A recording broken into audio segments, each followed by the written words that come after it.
So I'm going to start in the beginning. I don't really want to talk much about me. I got a lot of material to cover. So I'm going to start with the history of this land. I mean, Bent Tree started in 1969. A lot of people say 1970, but it really started in 1969. Edie can back me on that. Articles of incorporation go back to around Halloween of that year. Really, a year or two before that, Dean Spratlin, the developer, probably the largest real estate developer in Atlanta through the 70s, apart from Tom Cousins, started scouting land for this project before they even incorporated. But I'm going to go back to 1790. I know that's a long way, but if you at least look at the slideshow, it'll make more sense to you. All right, so this is just a timeline. You guys probably can't see that from here. Basically, I'm going to start with our second European visitors to this area. They went to this little village named Long Swamp, which is where our creek gets its name from. And I'll go into that, talk about the Federal Road and the effects of the gold rush that we had here and how that changes everything, and how basically the Cherokee territory became European territory, American territory, Georgian territory. And their land got smaller and smaller, and our land got bigger and bigger, all the way up to 1969 in this first half. So this map here, which you should be able to see part of, this is John Mitchell's map from 1755. Now the original map had Indian names on it, okay? It didn't look totally English like this. But Long Swamp Village, right here, is right where south of Ball Ground, where the Etowah River meets Long Swamp Creek. And so the village site is right on the east bank. And this was visited twice by these two guys. Now in 1790, the gentleman on your left, Colonel Marinus Willett, what a cool name, right? Was sent here by George Washington, President Washington, as an emissary. He had a secret negotiation deal. He was trying to negotiate a treaty with the Creek and Cherokee Indians because George Washington knew that the Georgians really wanted the Cherokee and the Creeks to go. Washington was trying to peacefully, through backhand negotiations, to make that more peaceful than it turned out to be. But Willett came to Long Swamp Creek, Long Swamp Village in 1790. 6 years later, Benjamin Hawkins comes through, same village, and it's gone. It's completely abandoned. All the crops are gone. All the Indians are gone. Maybe there's some ruins, of some sites, but completely abandoned village just 6 years later. People ask, why do you think it was abandoned? I'm going to assume that with all the battles that were going on between the British and the Americans and the Cherokee War and the battles between the Creeks and the Cherokee, they just said, you know what, we need to go someplace else. This is a pretty common thing. So here, 1805, the old Federal Road. Why is that important? Well, it's interesting. On this old map, you see they spell Talking Rock, T-O-C-K-I-N-G. So originally Talking Rock was Talking Rock. But it didn't mean anything like we say it does. It was spelled correctly here. Now, current folklore says it's about a rock that echoes along Talking Rock Creek. I think it was actually Talking Rock. I'm just saying I go with the original map. That's how I go. Long Swamp Creek is here. Right here is the old Federal Road. So what we're looking at is the road as it comes up through Forsyth County, Cherokee County. Right here basically would be where the Tate House is. This would be where Blaine is, or Talking Rock. Vans is Chief Van, the guy that actually got the old Federal Road negotiated. That's Spring Place. So anyone that's been to Spring Place, Georgia, up there by Dalton and Northwest, that's where Vans is. That was the original name because he lived there since, the 1750s, prior to America, as we know it. So this map here, the land lottery map, for those of you that can see, sorry, I don't mean to block you guys here. This is actually Bent Tree. I condensed this section of the map just to Bent Tree. So these are our land lots here. And I just want to point out here that land lot 261 and 262, These shaded areas are mountaintops, okay, mountains. This is the tops of the mountains. All these tree species are indicated here. Poplar, but when you get on my street, 262, my land lot, chestnut, that's Chestnut Cove. So even back in the day in the 1830s, Chestnut Cove was known for its chestnuts. Moving ahead, before Pickens, well, 1832, the government said, hey, let's take this Indian territory and make it a bunch of counties. Pickens wasn't one of them. So the headquarters, if you would say, or the court was in Harnages, named for Ambrose Harnage, who lived right where the Tate House is today. So he had a tavern there, and that became the site of the first court of the new Cherokee territory. So on that map, right above Harnages, you see a little place called Carmel. That's Talking Rock again. That's where the missionary station was. The first missionaries to come here actually from Pennsylvania came down, and they settled in 1819, 1820, right there basically at Talking Rock. They were the Moravians. Yes. The Moravians, yeah. And they had, as you know, they had other places around. They had one near Brainerd, and they had another near Spring Place, Yes, that's what I was calling it, Spring Place. Yeah. So the Moravians, they had 3 or 4 settlements here. So I feel bad for Mr. Hendricks. That's his wife there on the right. I just mean that she had a problem with her ocular. I don't mean like anything else. So John Hendricks, of whom Hendricks Mountain is named. John Hendricks, like a lot of other people from Pickens County history, Gold Rush, 1849 in California.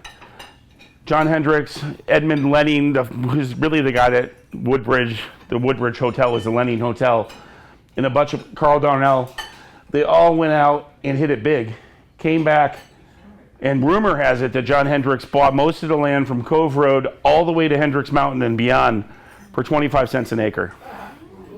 Now, 25 cents back in the day was a lot of money, but not as much as, I don't know, if you could buy a mountain and have it named after you, you can get your wife an eye surgery. Just kidding. So this is the Hendricks home. This is actually out here, right less than a half mile from the front gate of Bent Tree. This is the Hendricks homestead. It was built in 1845. It's still standing. I went out there last weekend. It's got 5 chimneys. The interior square of this place is logs. They put their wall panels around it to make it more modern. Every time they had a couple other kids, they built another room, add another chimney. So 5 chimneys. The centerpiece is that massive chimney right there in front, and that's where the log square was. The house is actually today held up by the chimneys and a couple of trees. The interior logs, if you touch them with your finger, they disintegrate. So it's lucky it's still standing, and I really shouldn't go in there. Not that I have. But I've had permission from the owners to go in there, and it's on 28 acres right outside of a bamboo forest, which is pretty neat. The bamboo is like 40 feet high. On Cove Road? No, off of Bent Tree Drive. It's just out in the woods. So this is a map from 1869. This is because Georgia made us do it. So where it says Tate Sawmill here, this is right out the back gate. So this is Long Swamp Creek, and this is Penley Creek, and this is inside Bent Tree, Sally Doss. Tate Sawmill is Sam Tate's first sawmill. It was really close to where Bent Tree is today. And I went out there, and that's the ruins of it. Still right there. The foundations of Tate Sawmill from the Civil War era are still on Penley Creek, Long Swamp Creek, right out the back gate, not less than a half mile. What happened is I had someone say, hey, anyone know about this structure that happens to be on my land? And I'm like, private message. Can I come out and see it? And they said, yeah, and I was able to verify that it's still there. Sally Doss, okay, so she moves to Bent Tree around 1870. Prior to that, Sally Doss lived in Sugar Hill. She was born in Cherokee County because Pickens County wasn't around when she was born. Moved to Sugar Hill. She fell in love with her neighbor named Edward Doss. And he ran off to the Civil War. They got married, whirlwind marriage. And in like a year later, him and his brother, Edward, and his brother die in a place called Bean Station, which is not a good place to die of a stomach illness. But they both died of a stomach illness in Bean Station, Tennessee. So she comes back, she applies for money to the government, like a pension, as part of being married to someone that died as a casualty. And she got maybe, correct me maybe if I'm wrong, somewhere less than $200 in 1870s money. And she came into Bentry and she bought roughly 200 something acres near where the lake is today in the Sally Doss Chimney. Anyway, she stayed a widow for the rest of her life, never got remarried. She was always listed as a farmer as an occupation, but we talk about her today because we got a chimney. And that's really, I mean, that's what she did. She married a guy and got a chimney. All right, so going a little bit forward past the Civil War, Moonshine Wars, 1877. Picture on your left is from Harper's Weekly, which was a pretty popular mag back then. This is a bunch of moonshiners getting ready to ambush tax revenue agents. The guy on the right is what you call a night rider. So this was one of our vigilante groups from the county that popped up. And so between 1865 and 1890, we had vigilante groups that ran around this area and North Georgia in general. And our groups were really different from a lot of ones in other states where they weren't motivated by race. They just arsoned the people that told on them. So they're moonshining, someone narcs on them, goes down to Atlanta, says, hey, you know, Bob is illegally distilling spirits. The guys catch wind of it, and they say, okay, well, let's just go burn his house down. Well, this happened over and over again. And in fact, 26 of them, their names were found on a document that they hid inside an old tree. They had a manifesto. I know it sounds creepy. They all took a blood oath, for real. And they all adopted the names of the people they wanted to get in trouble if they got caught. So they took 26 names from the people in the county that were nice people, preachers, right? And they put it on, they signed the manifesto with their names in case they ever got busted. Luckily for everyone else, what happened is one of them got busted and one guy quickly ratted them all out. Said, hey, Mr. Wigington is really Mr. Paget. Okay, and so 7 of them ended up going to jail for life. The other ones were let go. And of the 7 that went to jail, 2 of them tried to break free from prison. 1 died in the action. 1 got out and escaped out west. The only other 2 people that were let out was Thomas Penley. You guys know Penley Circle. Thomas Penley ended up buying property across from where our dollar store is today, and he moved there. And then Eli Fields came back, and he moved to the 9th hole of our golf course right out here, and he had an orchard. Well, they like their orchards because that's where they get their product, right? Right? Everyone needs a good cash crop, especially when you're going through Reconstruction and the economy is really bad. So anyway, the Moonshine Wars finally went away, thank goodness. The last thing I'll mention is it got so bad around here where they brought in the army to protect the revenue agents from the moonshiners. Then army people started getting killed around here, and so the government passed a law known as the Posse Comitatus Act that prevents the military from getting involved in civilian affairs because of what happened in Pickens County in the 1870s and 1880s.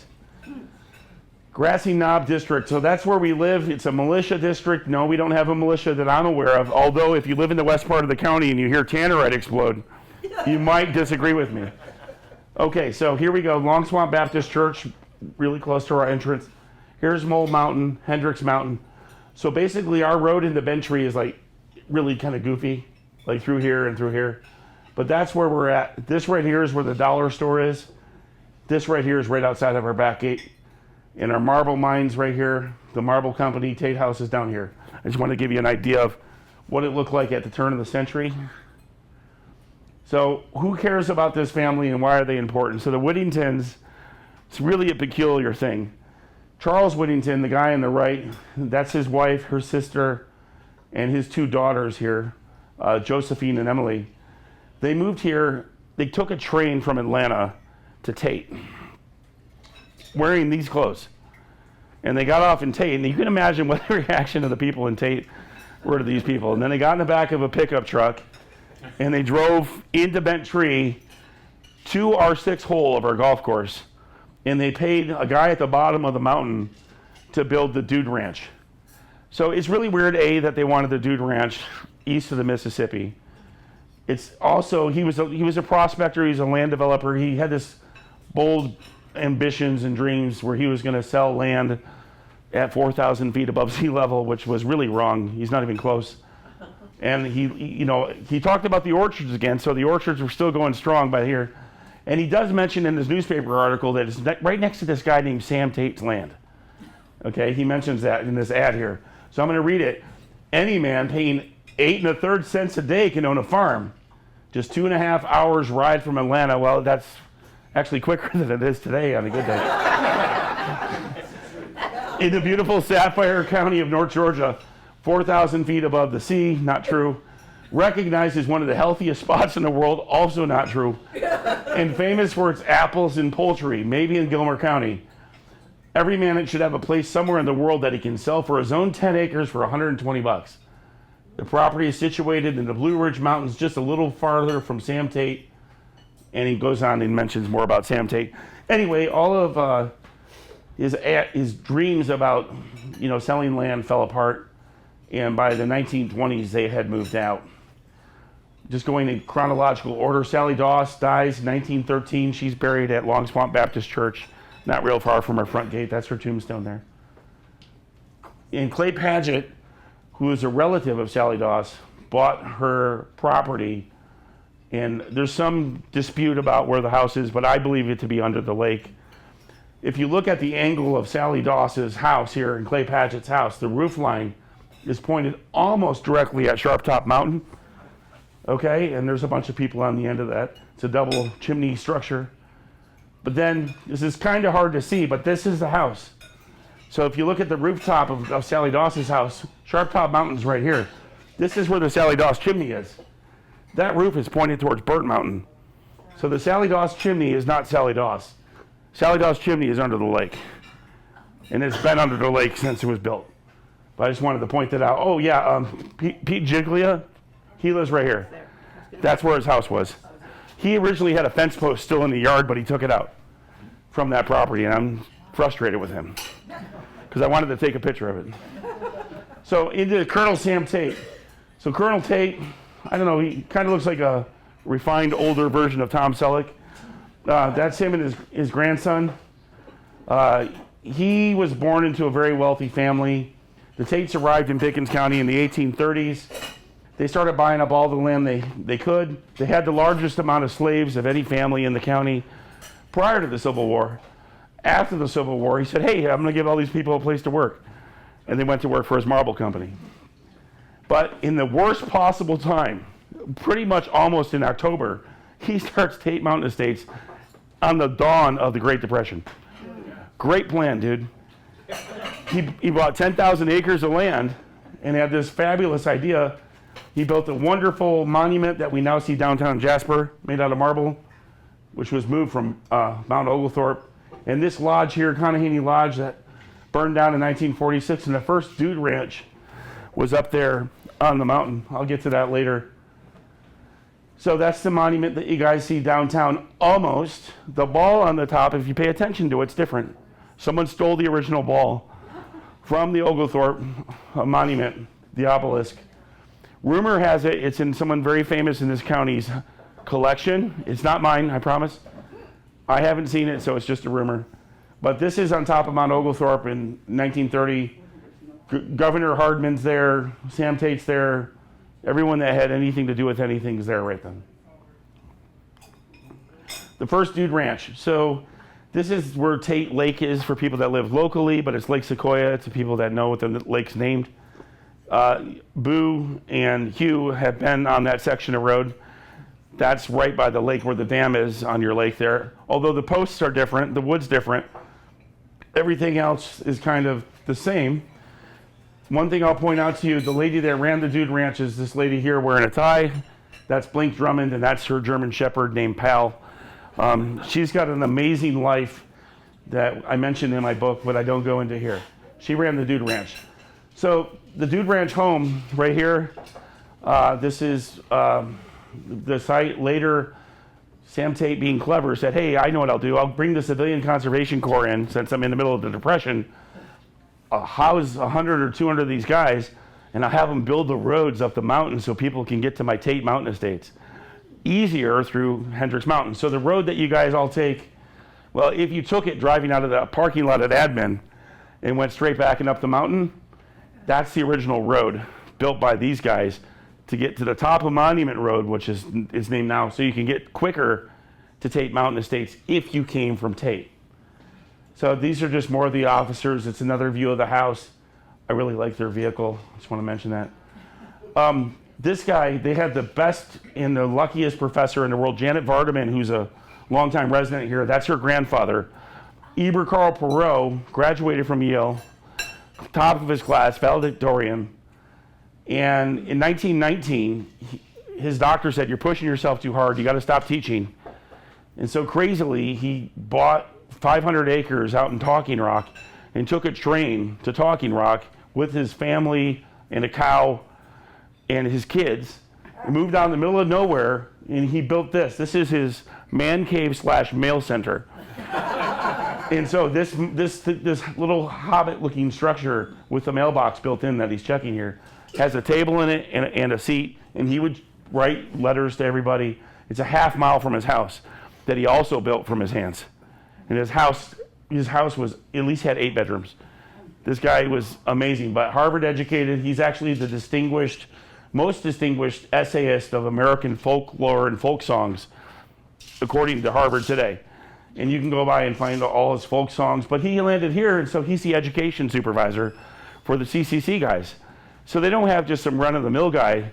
They got a Harvard-educated guy that speaks French, that teaches them engineering, that teaches them advanced mathematics, folk songs, and that's who they got to go to school with for a year. But he was also Colonel Tate's personal surveyor. So that's how he had that connection. So he surveyed most of Tate Mountain by himself.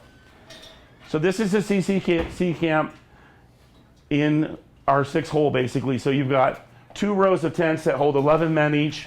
These outlying buildings here are things like barber shops. Over here is where they would eat. That's the headquarters building.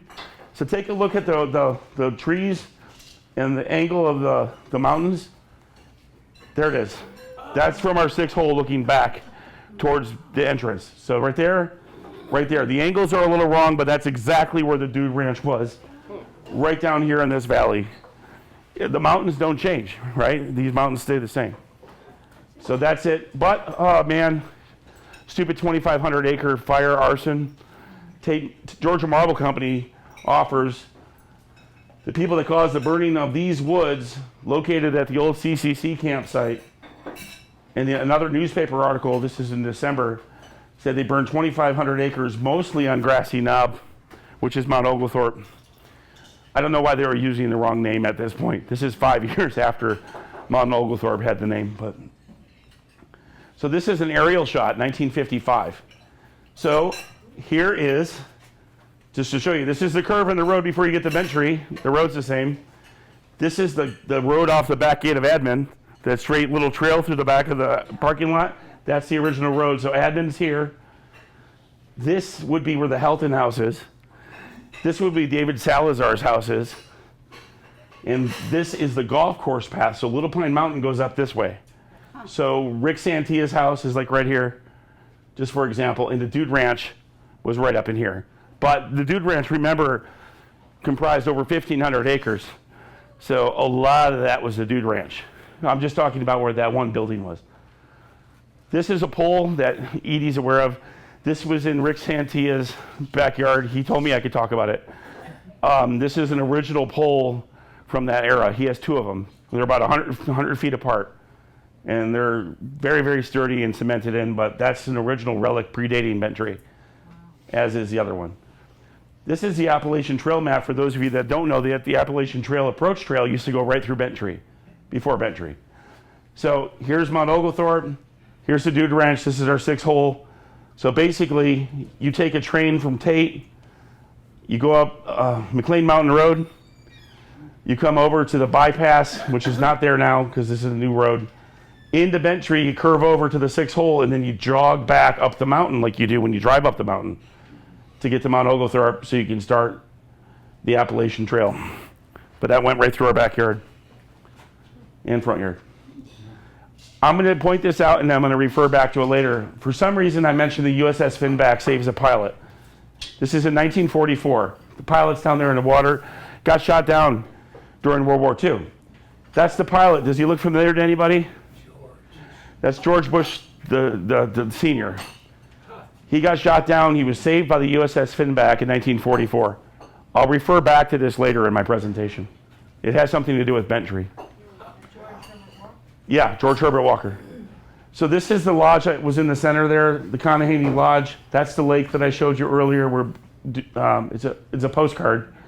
That's the inside of the lobby there with the terrazzo marble floor and the giant chimney.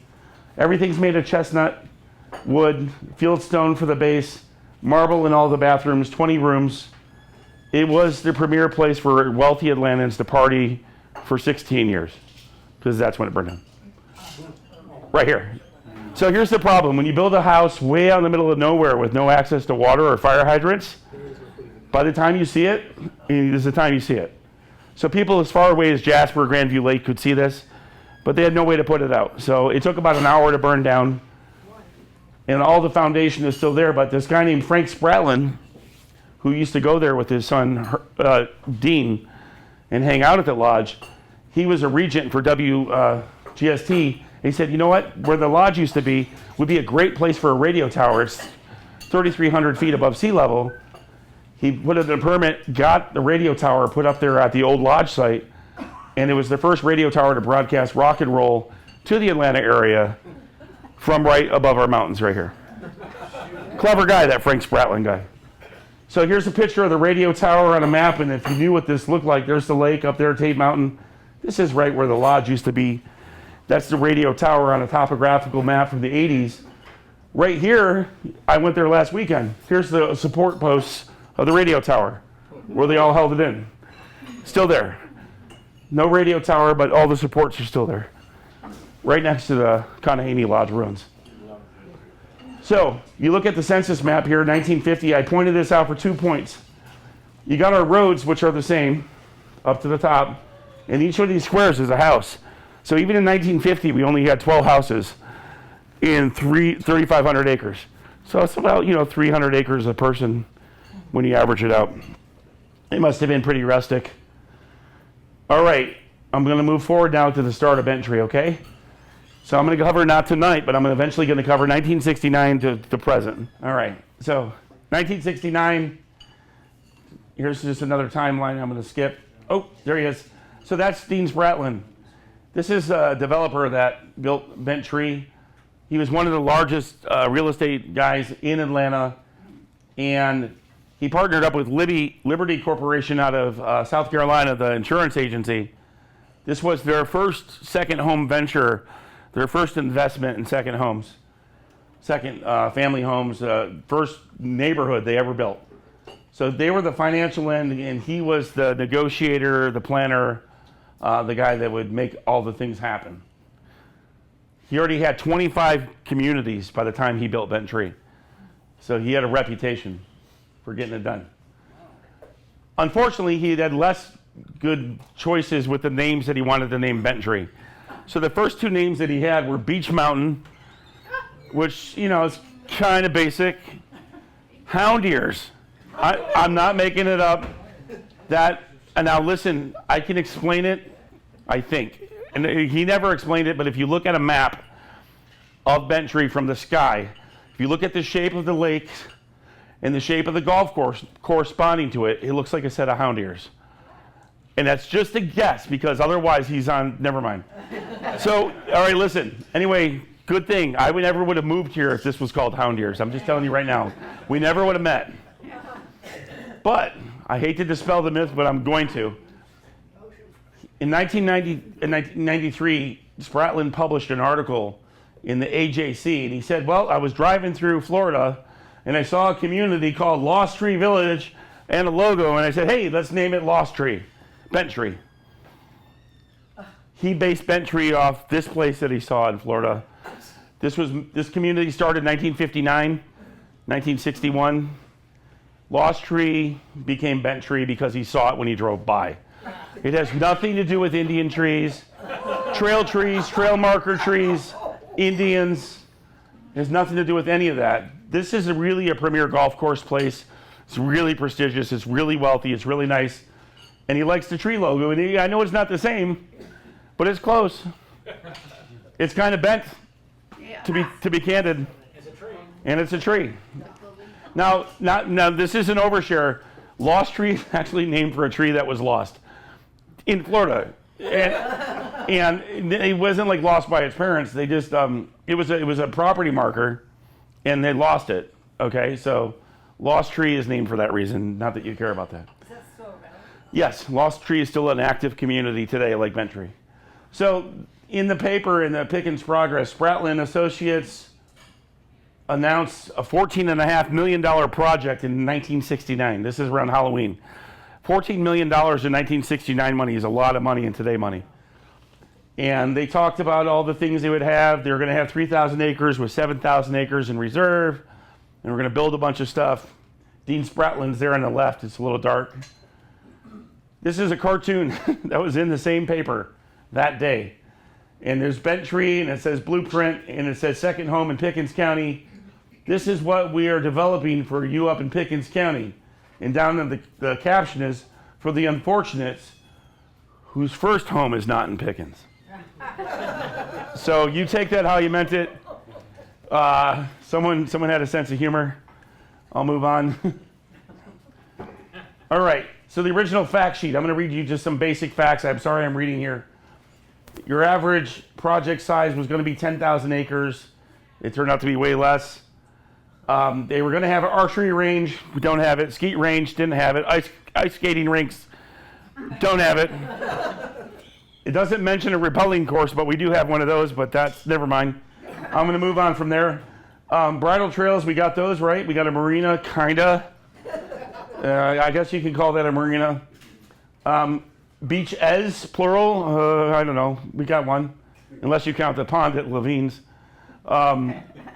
Shopping area. Well, we did have a country store. I'll move on to that. So this is a really great artwork. So this is how you would get to Bent Tree in the 70s. And you see, this little thing here is what our little guard shack used to look like. That's actually accurate. And up in the left, on the second to the right mountain, there's an overlook. That's the Denny Ridge overlook. But anyway, so you saw the ad. Pretend you're in Atlanta back in 69, 70. And you're driving through. Cut it out. All right. And you come up to Jasper, because this is Highway 5. This is where the Walgreens was. Yeah. Okay, and this is Archer Court, okay? And they had a welcome center here. Okay, and you could stop and get like a little informational packet on Bent Tree. Said, hey, basically make 2 rights and a left in 4 miles, you'll be there, right? So, skipping ahead, on the bottom here, it says, located next to the Bent Tree welcome station of Archer's Court. Right by the Shell station back in the day was this little arrow. Hey, only 3.8 miles to Bent Tree. That used to be there for at least a year. That's what our front area used to look like on Cove and Bent Tree Drive. Yes, it's very rustic. You'll notice in most of the early pictures you have split rail fences and the same logo. Okay. Moving ahead. They were going to have an open house. This is in February of 1970. This picture on the right is really where Rick Jasper's house used to be, down across from the pond on Bent Tree Drive. The stone house back there. They had horses there for kids. You can dump off your kids with the horses to be entertained off Bent Tree property while they took your parents on Jeep rides and tried to sell them lots. And that is Rocky Plant sitting on a little horse there. And he provided me with this picture. But that was a real thing, and they had fun. That's what the front gate used to look like. Pretty rustic, you got pretty angular, kind of like the angle designs that you see at Club Tamarack. I happen to like it. I think it's really nice looking. You notice the trees are a lot more full near the front gate. I'm just pointing that out.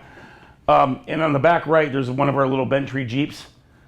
Here's a couple of different angles. That's coming up the road. Our little Bent Tree sign up there off to the right. That's a Bent Tree Jeep on the left, if you can see it, sorry. And that's what it looked like at night, which, got your little lights going on. The little light up sign, oh yeah, I'm in Bent Tree. I got a light up sign with a Bent Tree. All right, so this is cool. I pointed this out. This is our sales team.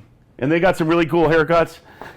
They're in front of the building known as the Roundette. The Roundette is right here where it says Sales Center.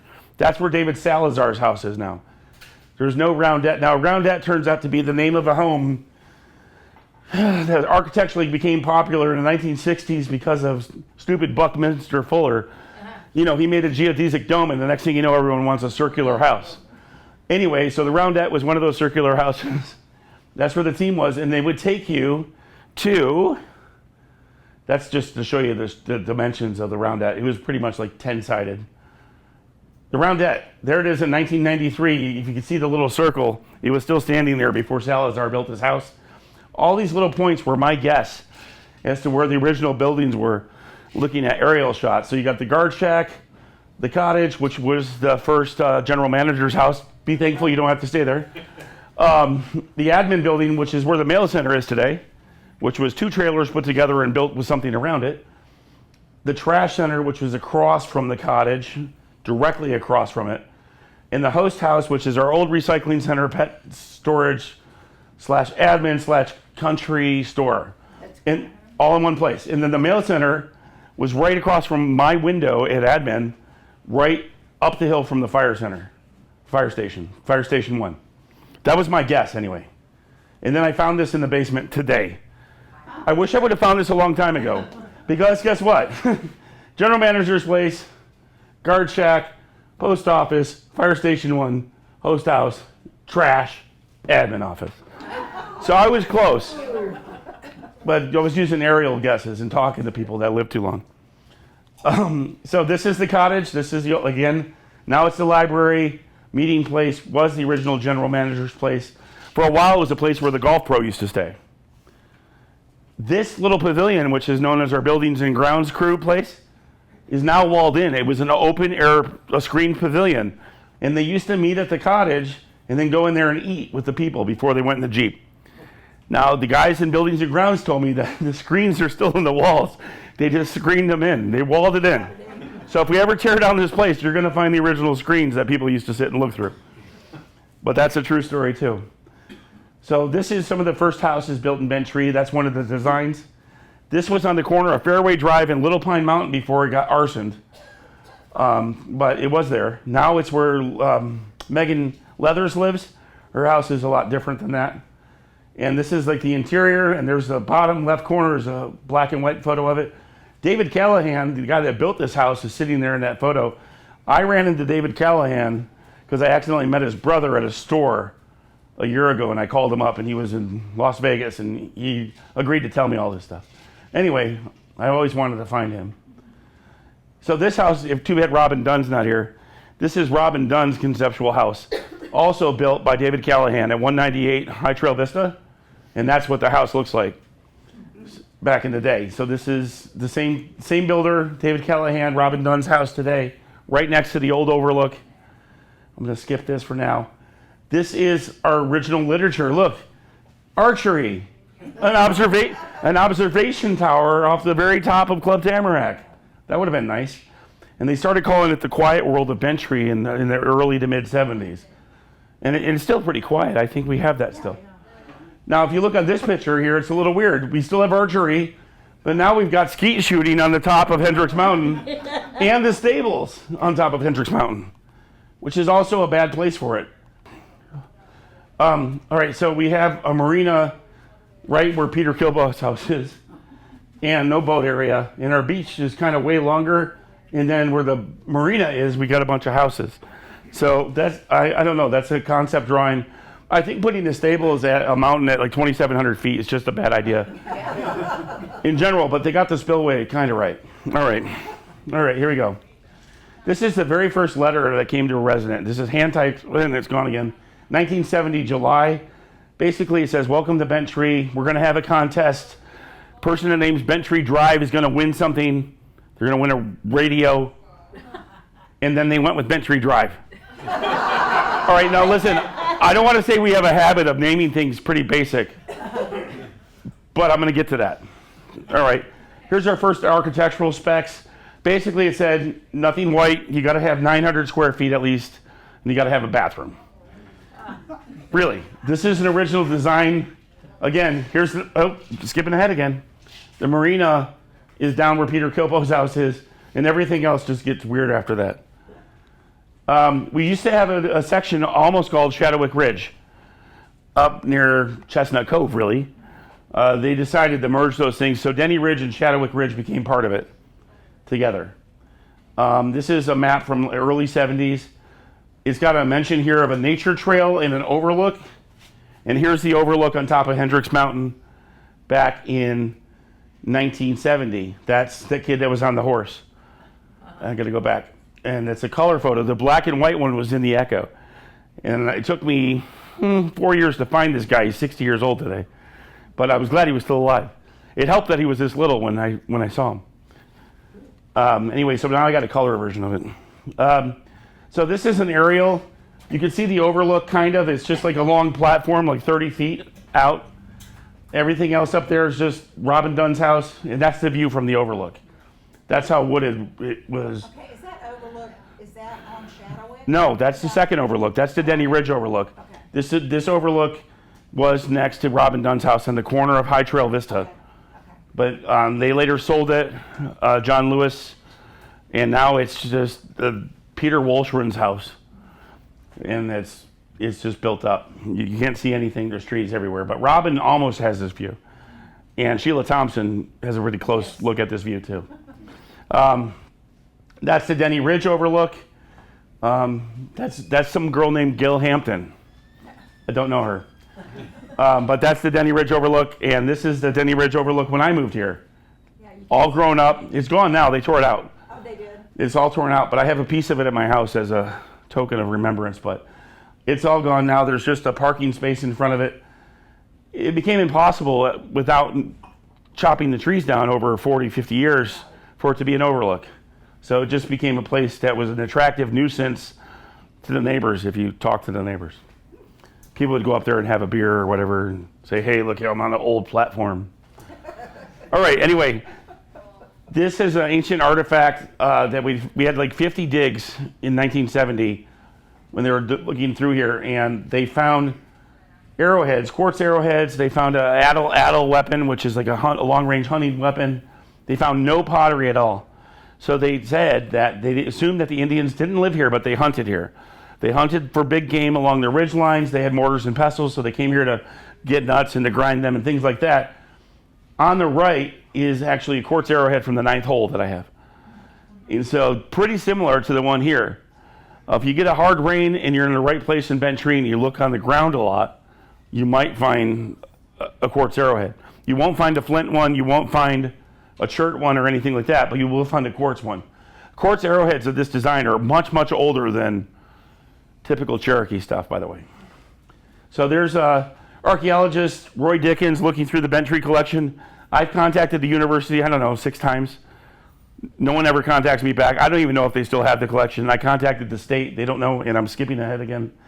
There's Roy. There's the overlook platform, the viewing platform, the Club Tamarack. And this is it being built. There's the fieldstone. There's the dam being built. Bless you.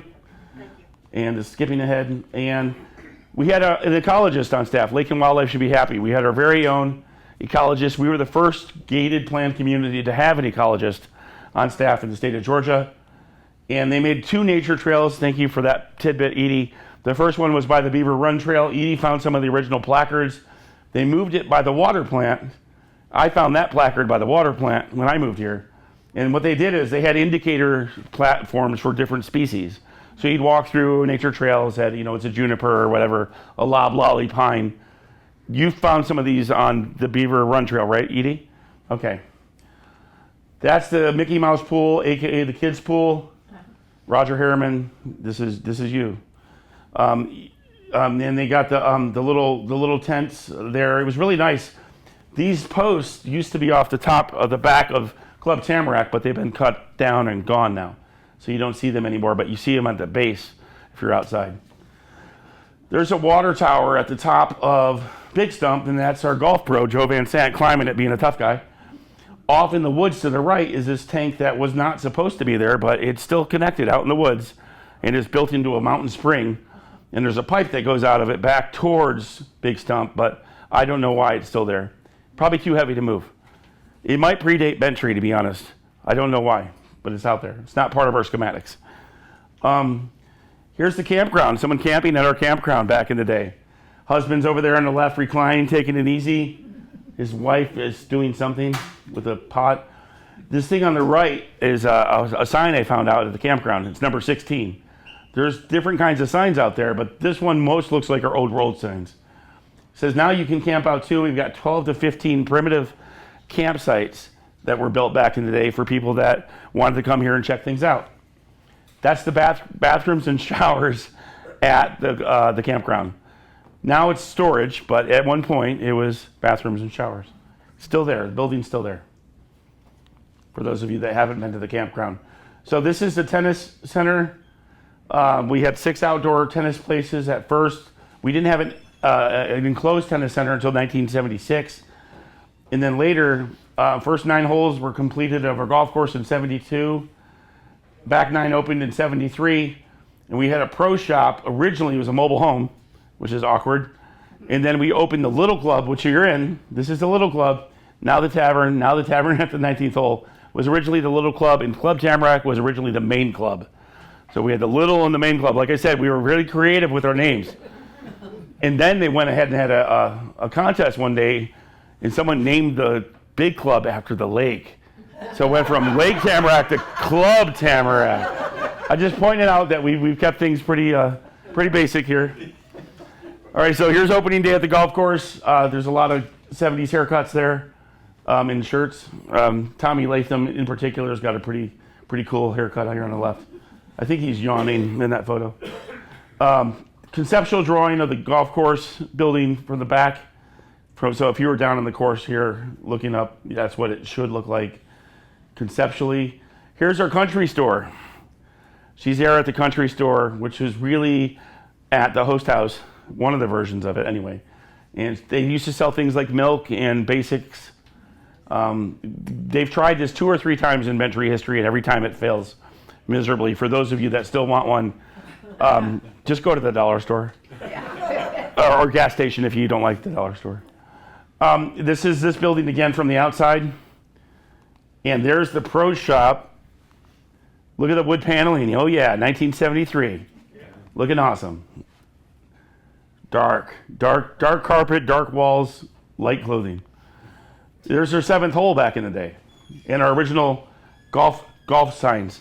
Wooden, rustic golf signs. The yards on almost every hole have changed over time. I don't know what that's about. I'm not a golfer, but the 8th hole must have had like 15 variations. I didn't track them all, but it went from being the largest hole in like the universe to the 2nd largest hole in the universe.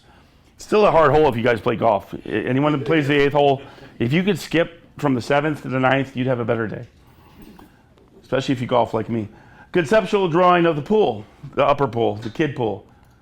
Not the family pool, what it used to be called. And the pavilion was the teen center. So the teen center, right here, when they were finishing it, which we just call, I guess, like the upper pool pavilion, used to have a ping pong table, jukebox, concession stand, the whole 9. Originally, they were supposed to have billiards, but I guess someone thought through that. Waitresses wanted, 18 years or older, lifeguards needed. We used to have lifeguards. Contact the Bentry Little Club right here, right? So we don't have lifeguards for liability purposes, so we don't have to worry about that, but it is a good job for the right person. That's what that says. So there's the diving board. We don't have that anymore either, liability purposes. There's our concession stand. Some people's relatives are in this photo that still are in that photo on the right. Some of those kids still relatives of people that live here today. There is our paddle boat dock that we had from the early 70s. Eventually, I think it got washed away, honestly. But we used to rent out paddle boats. And that's a lifeguard chair there, for those of you. I don't see a lifeguard in the chair. But anyway, maybe they're still hiring. There's their stables being built. This is from the back of the stables. So that room right there is where they clean out the feed buckets, for those of you that are familiar with the stables. There's the fireside lounge being done without the kitchen being done upstairs, the dining room. And that's what it looked like. See the rustic fences again? Everything had those fences. Here's people in the room you're in smoking. back in the day in the little club. Yep, this was a place where you could freely smoke and congest your neighbors. And those tables look really small, by the way. They really look small to me. I'm just saying. Our stables used to be red and have horses on it and white fences that match the white horses, and the inside pretty much looks the same. And this is what the dining room really, not my decor or idea of decor, but the dining room at Club Tamarack, the main club, is a lot different. Here's our tennis center, built in 1976.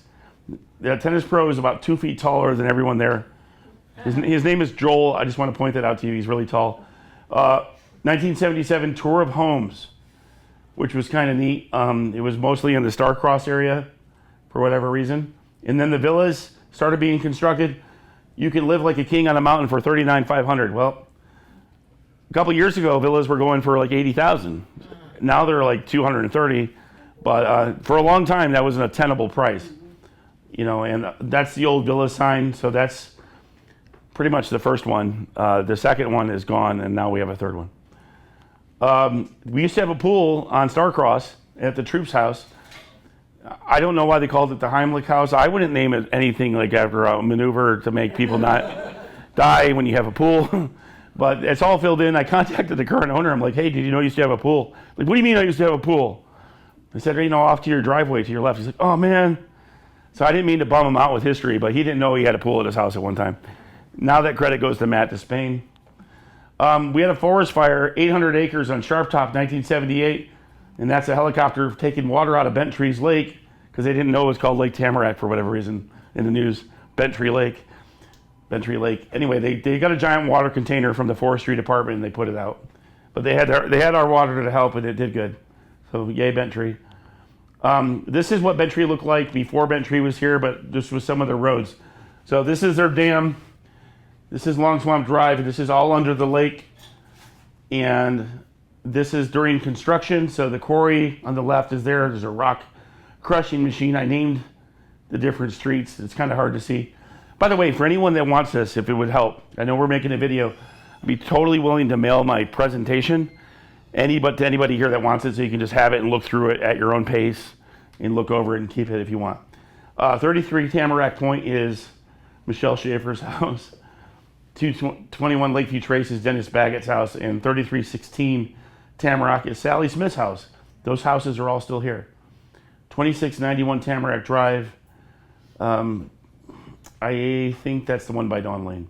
Anyway, there was an engineering house, the first house built in here that before houses were built, that they used to manufacture all these plans, and then someone converted it. So Sally Smith's house, the house down from the dam on the left side of Hummingbird, still looks like that on the right, but that's what they did with it. Here on the left, that's where the Presbyterian church is on Bent Tree Drive. They carved out 4 acres from the campground and then gave it to them to make a church. And before that, there was Apple Valley Fruit Stand. That little building is the Apple Valley Farms fruit stand that people used to go and buy vegetables from. That's where the Presbyterian church is. That first street there is Long Swamp Baptist Church Road. That sign there is still by Rick Jasper's entrance to his house. The host house, our recycling center. We used to have 3 or 4 rooms there that people could stay for $10 a night with your very own air conditioner, TV, and single bed. And Paul Kirby, for those of you who know him, stayed the night there once. Paul Kirby stayed in the host house while I was looking at houses in here. Shortly after Paul Kirby visited there, they took away the hotel. I'm not don't draw any inferences. I'm just saying when he visited there right after they stopped. Don't draw inferences. Air crash, Bent Tree. Okay, 1988, April 1st. This it wasn't an April Fool's joke. This guy actually, you look, it's upside down, right? The guy managed to fly his plane upside down into Mount Oglethorpe, and our residents helped them find the wreckage. The guy didn't live through the accident, and our echo, which showed this, didn't mention the guy's name. I was able to find it through other means, and I know why we didn't share it, because it must have come off as an April Fool's joke, because honestly, the guy's name is the worst name you could have ever for an accident of this magnitude. His name was Cliff Spikes. Yeah, you spike right into a cliff, right? I mean, and he was an insurance salesman. I mean, I'm not even kidding. He hit the one thing in between where he was at and where he was going. That would have killed him. But that happened on April 1st, 1988. Can you still see the, No, the wreckage is all gone. There's nothing up there. There's our front gate, front by Cove Road, 1991. It's a smaller sign. I like the flowers. It's colorful. And I think I've gone a little ahead of where I was supposed to be. I think I was supposed to stop at 83. So I'm going to stop right now. I'd like to take some questions real quickly.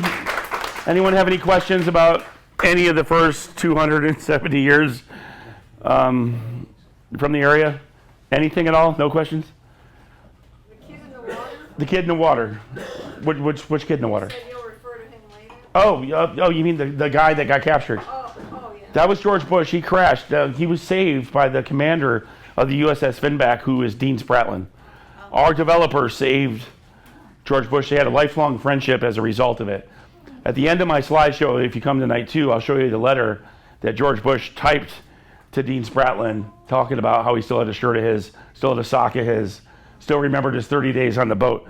Now, I read the diary of Dean Spratlin, and he went on to say that George Bush really quickly adapted to being on a submarine, and he knew he was going to be fine when he realized that every time they had to dodge a depth charge, that George Bush would cuss.